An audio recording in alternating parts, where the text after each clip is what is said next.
నమస్కారం. నా పేరు డాక్టర్ పురు ధవన్ మరియు ఈ వీడియోలో మనం మలబద్ధకం గురించి అంటే కబ్జ్ గురించి మాట్లాడబోతున్నాం. ఇప్పుడు ఈ మలబద్ధకంకి కిడ్నీ ఫెయిల్యూర్‌తో ఎలాంటి సంబంధం లేదు. చాలా మందికి ఎన్నో సంవత్సరాలుగా మలబద్ధకం సమస్య ఉంటుంది. అది పరిష్కారం కావడం లేదు.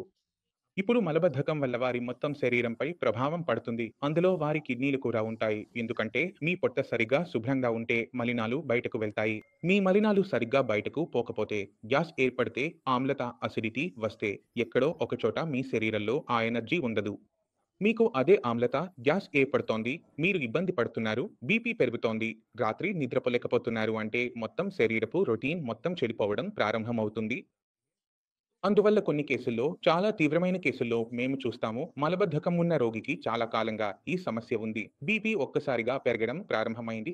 ఇప్పుడు బీపీకి మలబద్ధకానికి సంబంధం ఉందని మీరు అనుకోవచ్చు, లేదనుకోవచ్చు.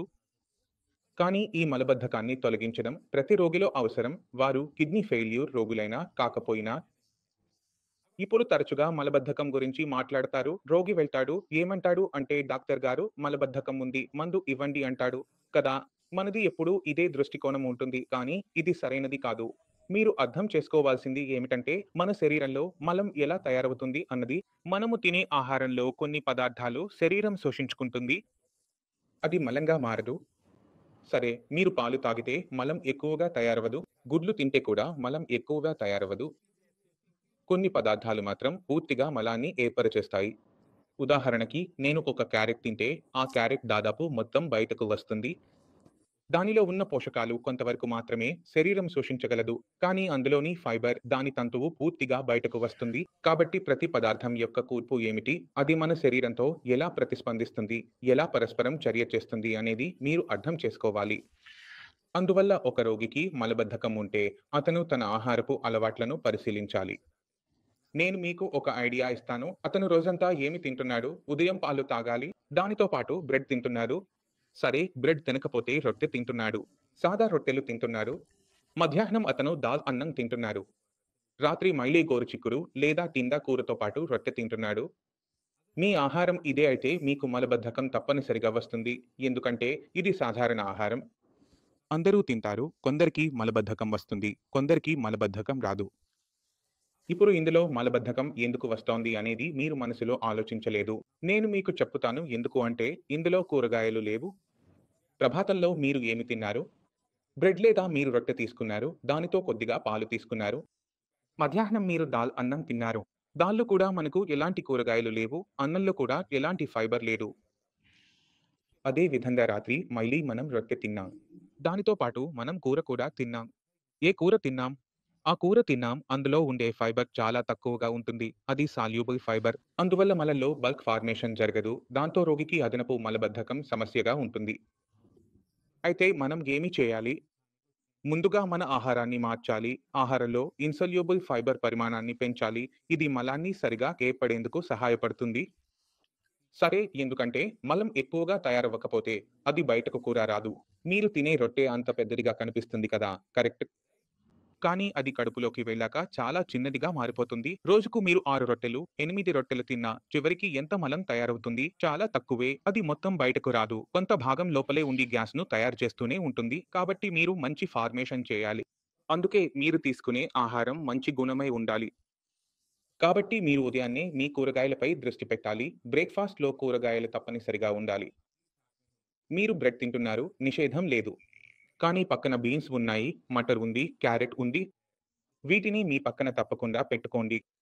వీటితో మీ శాండ్‌విచ్‌లు తయారు చేయించుకోండి. మీకు ఇష్టమైన విధంగా చేసుకోండి. లేదా మీరు పరాఠా చేసి తినండి. స్టఫింగ్ చేసి తినండి. చాలా సార్లు కిడ్నీ ఫెయిల్యూర్ ఉన్న రోగులకు నేను చెబుతాను, మీరు అన్నం తినండి. స్టఫ్డ్ రొట్టె తినండి. డాక్టర్ గారు, దీన్ని మేము వేయించమా? అస్సలు వేయించవద్దు. ఒక కిడ్నీ ఫెయిల్యూర్ రోగి తన స్టఫ్డ్ రొట్టె లేదా స్టఫ్ పరాఠా తయారు చేసినప్పుడు దాన్ని ఎలాంటి విధంగా అయినా తవ్వపై వేయించకూడదు. దించిన తర్వాత కొద్దిగా నెయ్యి లేదా వెన్న తీసుకోవాలంటే తీసుకోండి. కానీ మీరు తప్పకుండా తినాలి.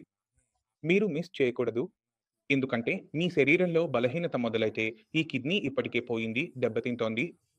శరీరం కూడా దెబ్బతినడం మొదలవుతుంది. బరువు తగ్గడం ప్రారంభమవుతుంది. ఆ తర్వాత డయాలిసిస్ మార్గం కూడా మూసివేయబడుతుంది. ట్రాన్స్‌ప్లాంట్ మార్గం కూడా మూసివేయబడుతుంది. కాబట్టి కిడ్నీని రక్షించాలనే ఉద్దేశంతో ఎప్పుడూ మీ శరీర బలాన్ని, ఆరోగ్యాన్ని త్యాగం చేయకూడదు. మీరు మీ శరీరానికి బలం ఇస్తే మీ కిడ్నీకి కూడా బలం వస్తుంది. కిడ్నీకి బలం వస్తే కిడ్నీ బాగా పనిచేస్తుంది. కిడ్నీ బాగా పనిచేస్తే కిడ్నీ యూరియాను బయటకు పంపుతుంది. అంటే 2 మార్గాలు ఉన్నాయి కదా! కాబట్టి మీరు మంచి మార్గంలో నడవండి. చెడు మార్గంలో నడవకండి. మీకు దీర్ఘకాలంలో నష్టం కలిగే చోట మీరు తినే stuff paratha, so called paratha అది అసలు పరాఠా కాదు.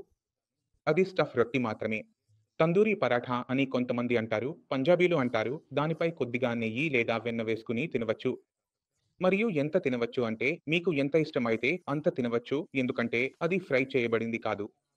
మధ్యాహ్నం సమయంలో మీరు దాలన్నం తినడం ఇష్టపడితే లేదా మీరు అన్నంతో తింటున్న అన్నంలో కొద్దిగా కూరగాయలు వేసి పులావ్‌లా తయారు చేసుకోండి. అందులో 50% కూరగాయలు వేసేయండి. అప్పుడు మీ అన్నం తెలుపు రంగులో ఉండకుండా కొంచెం రంగులుగా మారిపోతుంది. అందులో బీన్స్ ఉంటాయి, మటర్ పీసులు ఉంటాయి, క్యారెట్ ఉంటుంది, ముల్లంగి ఉంటుంది. అప్పుడు అది చాలా రుచికరంగా తయారవుతుంది. దాన్ని మీరు ఏదైనా కూరగాయతోనైనా, ఏదైనా పప్పుతోనైనా మీకు అనుమతి ఉంటే తీసుకోవచ్చు. ఇదే విధంగా మీరు రాత్రి గురించి మాట్లాడితే, రాత్రి కూడా మీరు ఖాళీ కడుపుతో పడుకోకూడదు. కొంతమంది రోగుల్లో మనం చూస్తే, వారం రోజులో 2 సార్లు మాత్రమే భోజనం చేస్తారు. అందుకే వారికి మలబద్ధకం సమస్య ఉంటుంది.